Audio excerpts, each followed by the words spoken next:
Yeah, welcome all to SEVA VentRounds. Today, September 24th, 2024. Oh wow, that's a nice ring to it. And today we're gonna do a volume control challenge in reading waveforms. And this is Ariel sent me this case, which we will use later for another one. But there were several waveforms for volume control that I thought in the same patient would be useful for us to do an exercise on it. Our disclosures, no endorsement of any mode, ventilator, or manufacturer. Whatever we say, it's our opinion. It does not represent the Cleveland Clinics. There's the disclosures for Rob and myself. As you know, please keep your microphone muted. That makes us healthy and the recording's much better. But if you want to speak, just unmute yourself and please speak ahead. And you can also use the chat function. That really, we keep an eye on it. And if you want to put a comment, we'll go after it. Okay. All right, there's CMEs and CRCEs. And if you are going to go for a CRC, just fill out the evaluation and then send it to our team. All right, so here are waveforms, our classic waveforms for volume control. And you have, just to remind you, the first step up is usually the resistive load.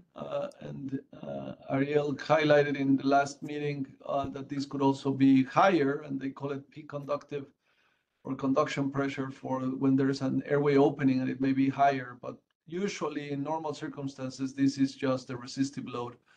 And then underneath, you can see the slope is actually the elastic load. So the inclination of your waveform is the elastic load. And the examples are highlighted here with an increased resistive load, and you can see how the normal waveform, which is this dashed yellow line, just rapidly steps up at the beginning of the breath.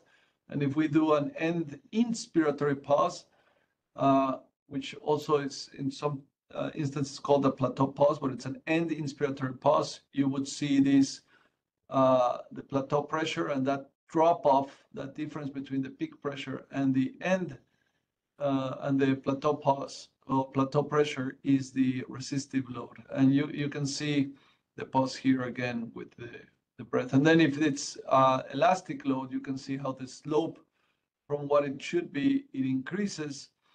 And if you do a plateau pause or an end inspiratory pause, you will see no major drop off. And so those are features for you to see. And then whenever we see that those changes during inspiration, we always look at expiration to look at those manifestations. So the time constant becomes very clear here, how it takes a long time to reach baseline before the next breath got delivered. And you can see on the one with the elastic load, it reaches baseline faster than on the other one.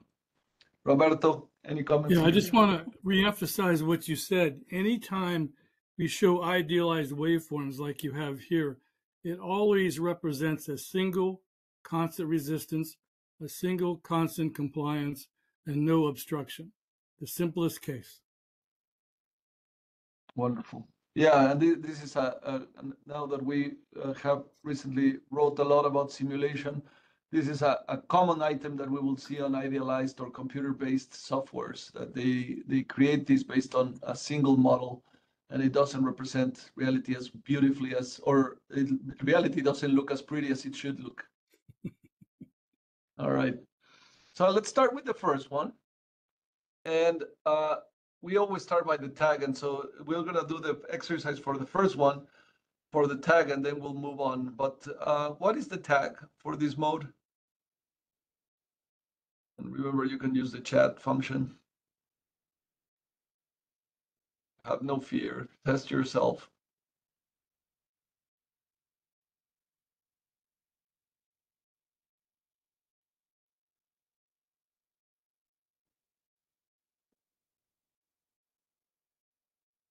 And for those of you using the app, this is a Hamilton ventilator, a C6.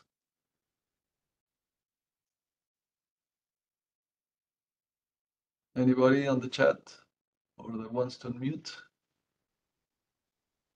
What do you think is the mode?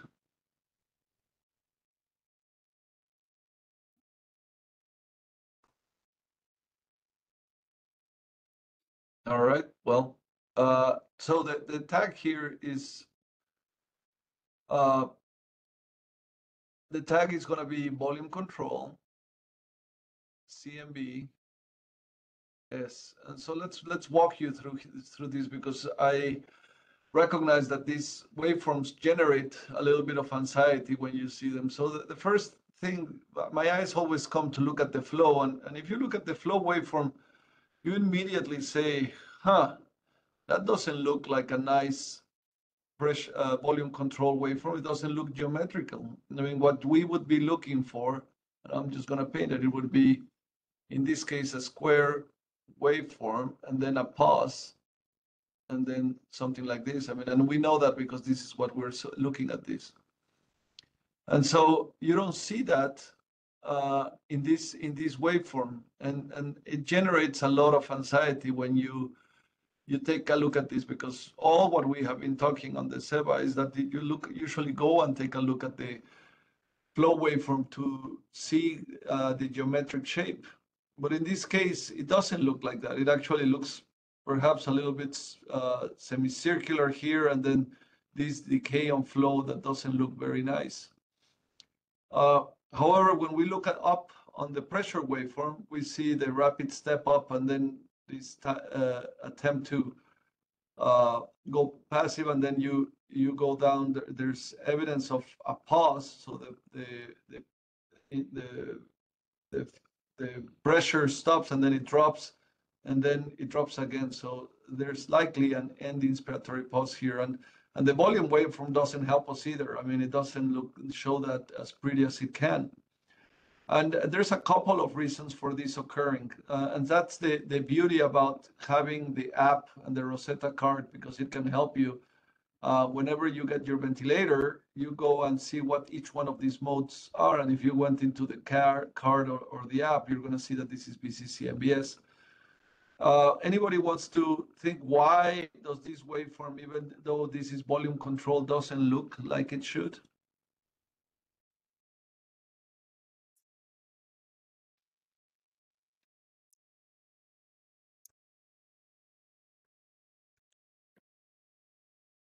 Well, part of it has to do with this is where the sensor is at. And so, correct. So the sensor that detects flow is at the Y. So if you imagine the circuit, it goes like this, and it goes through, and here's the patient, right, intubated with the ET tube into the throat. So the sensor is right here at the Y, which is different. So Rob, can you talk a little bit about why this is, and why doesn't look like it should?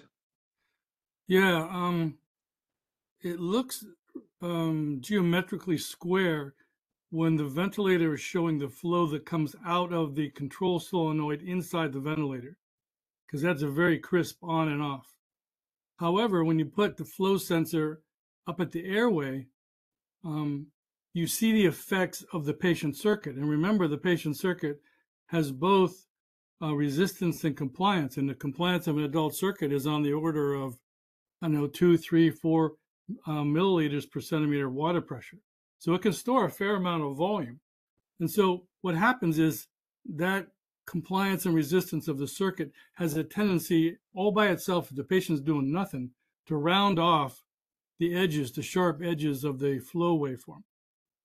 So that's one thing. And the other thing is, if the patient makes an inspiratory effort, he can actually suck some of that gas out of that, basically a capacitor, the reservoir of the gas that is compressed in the patient circuit. They can get some of that, and so the flow will go up a little bit. And I think that's what we're seeing here.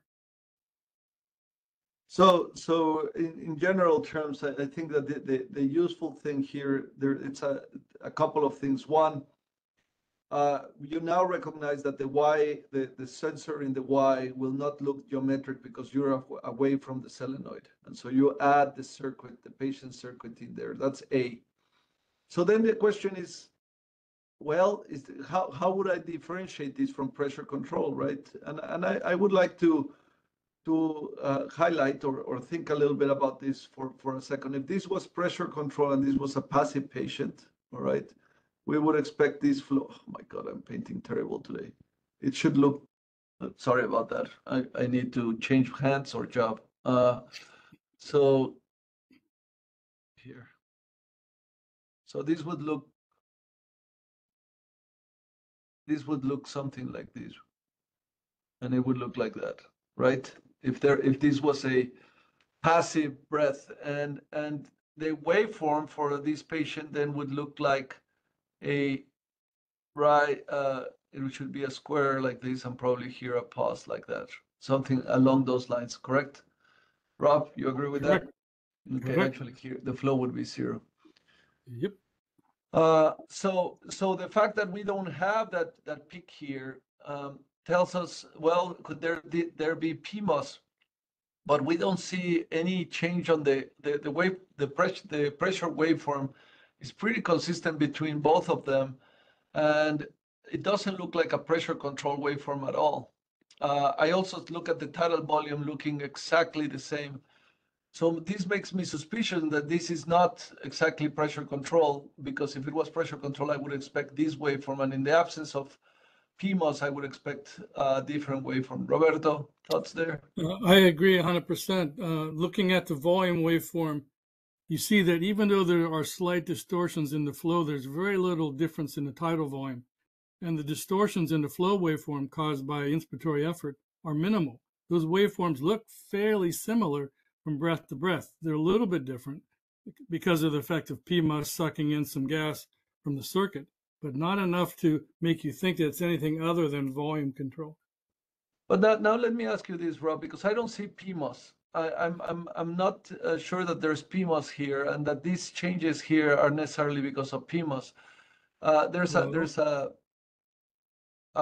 Here's my thinking. Okay, Yeah, the flow starts off at some constant value, and then it gradually increases, and that yeah, increases at a different. The peak value is different between breath 2 and breath 4, right? yeah, So the only thing that can cause flow to increase above a constant value is an inspiratory effort. An inspiratory effort sucking extra flow and volume out of the circuit. It's not very much, but yeah. that's the only thing that could cause it to be on square. Well, that's one cause. There's something that I have not mentioned here, but we were gonna get to that in a second. But would you agree with me as looking at the pressure waveform, that it's not very consistent with the presence of PMOS? No, it's not distorted in a way that you would expect. You would expect it to if this was PMOS, you would expect this to be A little moving bit down, yeah. down, right? I would definitely agree with that. Okay, so I think that and this is why this is such a good waveform, because it helps you say, well, what are the consistent things and the inconsistent things. Now let me now that we have ascertained and just confirm for everybody that this is volume control, and some of the reasons that we have given you are there. The second question that I want you, and this may help everybody come to terms, is what's the load? Is it elastic, resistive, or PMOS?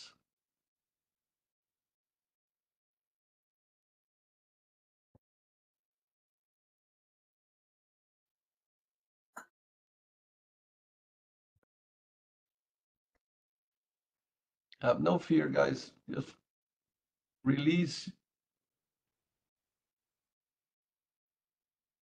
All right, Rana, thank you. So resistive, and there's a couple of guidances here. The first one and most evident is the expiratory flow, right? That becomes very evident. It's taking several seconds to go to come down. Actually, doesn't even reach baseline. And then during inspiration, I mean, we don't see the nice step up that we would expect to see, but do you see from the peak to the plateau, the big drop off that exists? I mean, it goes from, the peak was around 77, that's why I left that there, and it drops a fair amount. So there's a high resistive element. There's also an elastic. No, I'm not saying no, but I think that the main driving force is resistive. Rob, do you agree with that part? Yeah, and in my experience, the pressure drop from peak to plateau is generally much less than the plateau pressure, right? Yeah. Because just because resistance is less than elastance in general. Right. So you're saying the So, difference yeah, between these two right. and these two, right? Yeah. Yeah. That's wonderful. So now that you have this, do you see PMOS elsewhere? I mean, we were suspecting PMOS just because of the flow, but is there PMOS anywhere else?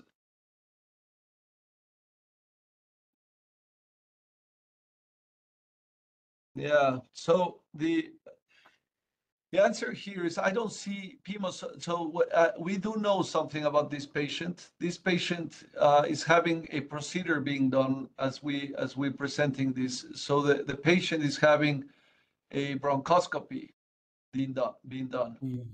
And so what you see is obviously the device is in the airway and it reduces the diameter of the airway, and so that leads to a very high resistive load. And I would just highlight obviously the auto PIP here and then the very high pressures, and the plateau is actually on the higher side, but it never really plateaus completely for us to see it. But I mean, just looking at this scale, it's probably around the 40s in terms of that pressure. And the question is, well, that's during bronchoscopy. And there's no, I didn't see any patient material. So I presume, Rob, that part of this flow going through is because the pressure is so high that it's escaping through around the bronchoscope, entering into the ET tube. And that's why the flow is becoming higher there. That's a good explanation. That's a better explanation given all the clinical scenario, because as you said, there's no indication of PMOS anywhere else. They're not triggering. There's nothing in the expiratory cycle. And there's no evidence really that there is like an early trigger event happening here. That's just one hypothesis. But when you add in the other clinical data, that's a good enough explanation. So let me ask you here a question, Rob. Looking at this, if I told you that the plateau was 40, would you believe that plateau pressure? Well, no, for two reasons. One, because it's not a true plateau, right? It's still on the exponential decay. You don't have enough time to get a true plateau. So it would, if you had a longer time, it would definitely go down. And the other thing is, it's not true in the sense of reflecting the elastic load because you have a huge obstruction in the airway, right? So whenever you decide to end the plateau pressure, you're probably still trapping gas because of the expiratory high expiratory resistance, and you wouldn't want to trust that as an indicator of a true plateau pressure. That's the way I'd look at it. What do you think? Yeah, I think so too. I think so too. Very good. So now this patient, I'm gonna now just for you to change gears a little bit. So we're not gonna do PV discordance because there is no patient activity. So I'm closing that. So here goes another image, same patient. All right. Okay. So I'm gonna give you the tag, right? Now you can see how beautiful the square waveform looks. Yes. All right. So now it makes it easier for you to read. And actually, you can see the pause, the plateau pause occurring on the flow a little bit better and causing that. So what is the load to the team?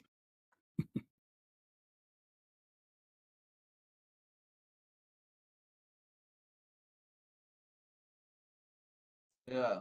Now it becomes really clear, right? It becomes now it's an elastic load. Yeah, there you go, doctor. So now you can see the differences between resistive, same waveform, same settings. Nothing. That's why I left the settings there. Nothing changed. Just changed the load. We took out the ET tube. Now you can see a beautiful step up. The slope, which is the last, is defined by the elastance, and then the plateau pause. And you can see how rapid it reaches in the same amount of time that was set for the pause. It reaches a flat portion, and when it was measured, it was 30 for this patient. Roberto, comments? I'm wondering if you might also see something like that with a huge mucus plug or some obstruction in the airway.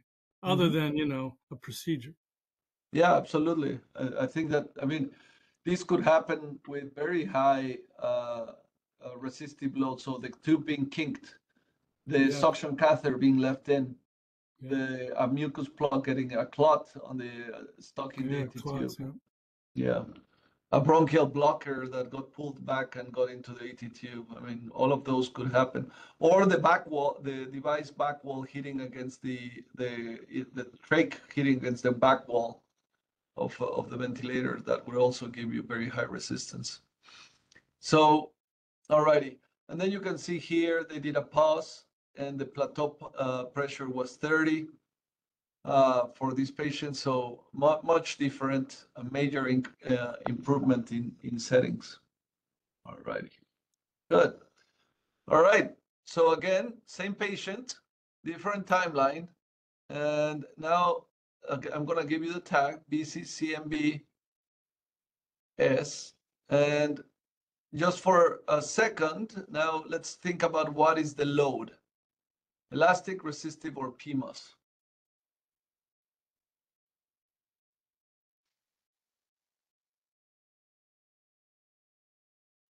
There we go, Rana.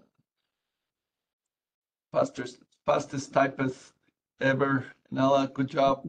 So now you're starting to see the presence of PMOS during inspiration. So let's take a look at this for a second.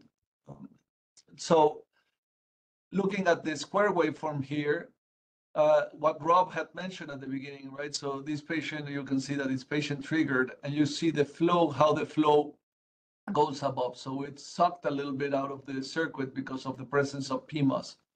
And you can compare it with the next one and the next one. There's a little bit of increase on flow, but most of it kept the squareness in the face of PMOS. And during exhalation, there's perhaps a little bit of PMOS here, maybe somewhat here, and there's definitely PMOS occurring there. So I'm going to say that there's PMOS on both, although we now know, because we have the prior waveform, that this patient main load is elastic, right? That's when the tube is not obstructed, the patient's load is elastic. Alrighty, so now it's the time for, now that you have seen PMOS, now we can look for patient ventilator discordance. We couldn't before because over here there was no PMOS. So in the absence of PMOS, this was a mute point. Now here there's PMOS. So let's see, what do you guys think is in terms of trigger?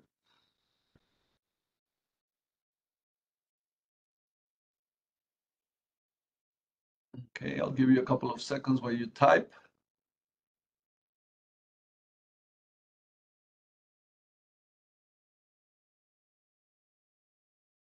All right, I see only one person go. All right, Fernando coming second. So let's take a look at this as a team, okay? So we're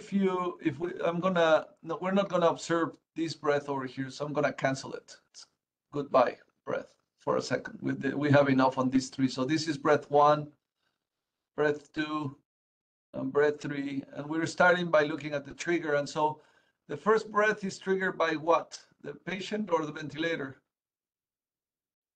The patient, right? It has this triangle that the ventilator is saying, oh, this is being triggered by the patient. And then on breath 3, you don't see that triangle. So this breath was triggered by the patient. So you have breath 2 and 3. Sorry, breath 1 triggered by the patient, breath 2 triggered by the patient, breath 3 triggered by the ventilator. So if we focus on breath, what's different? All right. Maybe because that little notch. Oh, sorry. What's up, Shaima? Sorry. You were discussing this? Okay. All righty. So in breath 1, so it was triggered by the patient. So it triggered, and then you actually see a little deflection. I'm going to make it bigger for the world, but you do see a little bit of drop, and then you see how there's a little bit of work shifting right there. And actually, it correlates with this increase in flow that we were seeing before. So I would say that breath 1 was triggered by the machine, so I would say it's normal. Breath 2, again, the machine is saying that it's triggering by the patient. We look at the waveform and we see definitely work shifting, right? We see a drop in the pressure. So I think breath 2 is also triggered by the machine, sorry, by the patient, and it seems to be on time. And then breath 3 occurs, and breath 3 is the one that makes everybody sad because they say, what is happening here? We see that little notch, we see the work shifting, but here is major work shifting, right? Little, long, lot more. We see that flow there, but here it's triggered by actually the ventilator. And so the pattern, when you see ventilator followed by patient, is what we call an early trigger. So I think breath 3 would be an early trigger by definition, just by the way that it occurred here. Roberto? Yep, exactly. And then they have different consequences, right? Each one has a different consequence. And I mean, there's a lot to discuss here because, but you see that, so whatever happens during inspiration, so if it's breath 1 and 2, you would say it's normal trigger. So then you would say there's assistance. I mean, there's evidence of work shifting, but the pressure is not going below the baseline. So for breath 1 and 2, you would read these if you only had those breaths as if there was a presence of assistance. Now, what about the cycle for breath 1 and 2? So let's start with breath 1.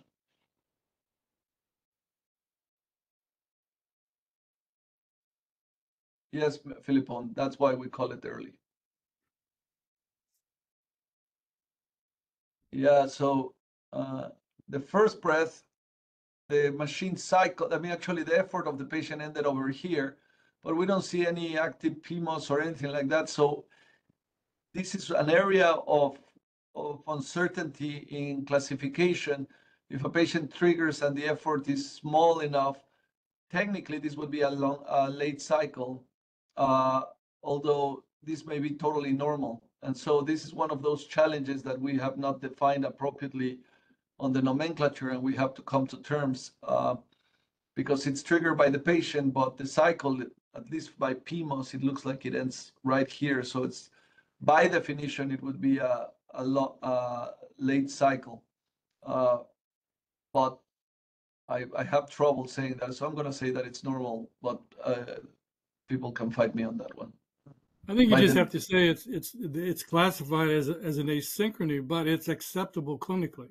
There you go. I like. You don't want to use the word normal because you use that for something else. All righty, there you go. That's why, Roberto, you're the best. All righty. Then we have breath number 2, and breath number 2 is different, right? So now you see the PMOS here, and then you see this boobity there. So what is this? Normal, early, or late? Yeah, so everybody recognizes that. And then breath number 3, we're not going to classify anymore because breath 3 stays up here. That's a discordance, and we don't, it's going to have work shifting and it's going to have an early cycle. So you don't need to say anything else. And then expiration, we looked at it at the beginning, but this, instead of looking like that, it's looking like there's a bump there. So I presume there was a little bit of expiratory work, very little. So I'm going to put that there. So this is one of those cases in which you're looking at it and it's kind of a chronicle of what's happening, right? You're seeing PMOS, and then PMOS. And the question is, was this an issue of the triggering, how I set the trigger? And you could potentially argue that you could see the flow crossing above baseline right there, correct? Mm-hmm. And that the machine didn't trigger on time, and that this was it was a patient trigger. It's an early cycle again, or actually the patient failed to trigger right here. You see that, Rob? Right here. Yeah, the little triangles are colored to indicate what is the trigger variable, right? Yeah, which is flow. And so it should have crossed by and trigger, but it did not. It So wasn't sensitive enough, probably, right? yeah, so I think that this is one of the now you can imagine an AI algorithm trying to read through this, and it would say, well, there's this amount of early cycles, but there's one early trigger here in this waveform. So if you're grading it, this would fall as an early trigger. But now that I amplified this, you may say, well, that was actually there was PMOS from before, and this was a failed trigger of sorts. Yeah. So now that you saw that, I also wanted to point out to all of you, you see how beautiful the flow is, because it's a constant flow. It's a square waveform for flow. It rises linearly, and then when there's PMOS, the patient actually gets a little bit more air into the breath, and you can see that increase in volume because the patient took the breath in, it crossed the baseline, it didn't trigger another one, but it led to this increase in volume through the system. And the same over here. Actually, this one is even better, right? This should have double triggered, and it didn't because it was in the refractory period, I presume, Roberto. I would agree.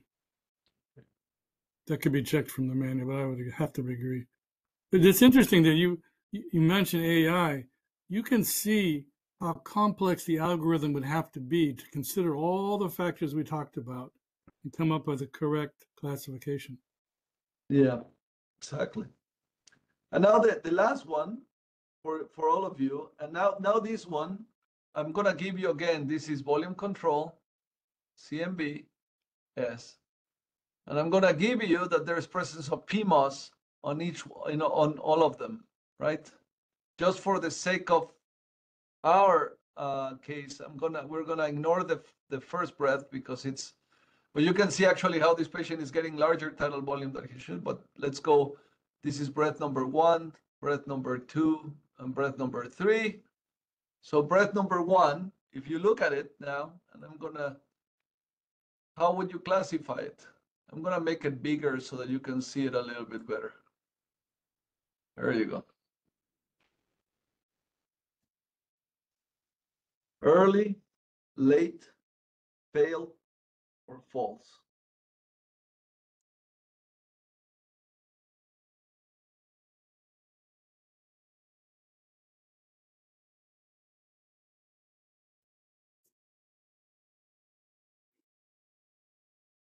Right. So I hear a lot of I see a lot of early, and it has that pattern that majority of people would read as early, right? So that it's not triggered by the ventilator, but it's but there's evidence of PMOS. The only thing that I would highlight and that makes me a little bit passive on this item is the fact that I see the flow crossing over and before it triggers, which makes me suspicious that this patient may have not been able to trigger the breath at that period of time. It may be or not, but I think I would agree with you that this is likely breath number 1, number 2 is an early trigger. Although just after seeing this, it makes me suspicious that there may have been something else. Yeah, there's also a pause. You're right on these patients. Well, you set the ventilator, so you know this better, Ariel. But he's mentioning that there's a pause planned into this ventilator, and now you can see again this patient trying to do an effort and inhaling, and so every breath is now. And if it's an early trigger, we don't characterize this now. Just for the sake of finishing this up, what would be the first strategy that you would do for these patients? The first strategy, just put in what you would do. Imagine you can only change one thing. You cannot change everything. If you're gonna sedate, put sedate, paralyze. I presume that the patient is sedated before you paralyze, or change the eye time, or change the trigger, or change the rate, or change the tidal volume. What would you do? Have no feel. And you can see that it's been the same settings for this patient throughout. So we'll assume that this patient is waking up.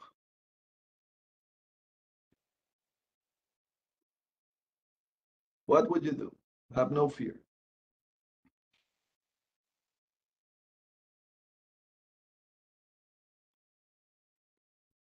One thing only, okay?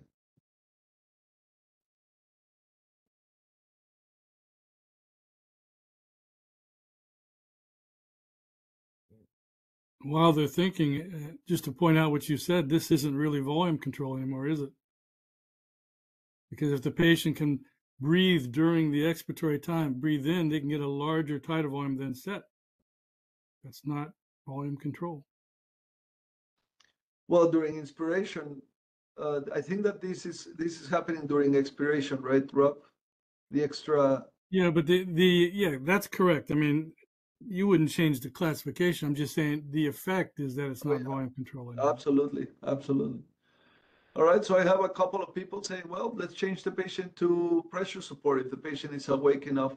And remember, it's not necessarily awakeness, or being awake implies cortical activity. This is more, can the patient breathe on its own? And I mean, you're seeing activity of PMOS here.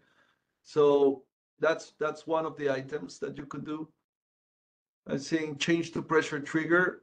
You could change to pressure trigger, but the issue here, at least for some of them, it may be either that the trigger sensitivity is too high, it's not triggering appropriately. So that may be, if this is really a failed trigger. The pink refers to, because it's pink, it refers that it's flow right now. All of the triangles will appear on the upper waveform, but the color, it tells you what is being triggering it, correct? Pink equals flow wave color, so flow trigger. One of the alternatives that you could do in a patient that seems that it's, if the question is, well, is this early trigger for all of them? Probably the easiest thing for you to do is just to drop the rate.